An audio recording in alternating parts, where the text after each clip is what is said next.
Le presento il mio collaboratore.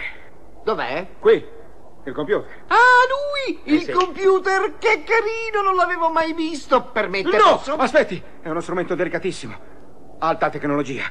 Mi perdoni, bisogna saperci fare. Adesso glielo faccio partire io. Pronti? Voilà! Basta problemi con i computer? Il messaggio è per gli over 65, le prese con le nuove tecnologie, sempre più a colloquiare nella vita quotidiana con tablet, iPad e Facebook.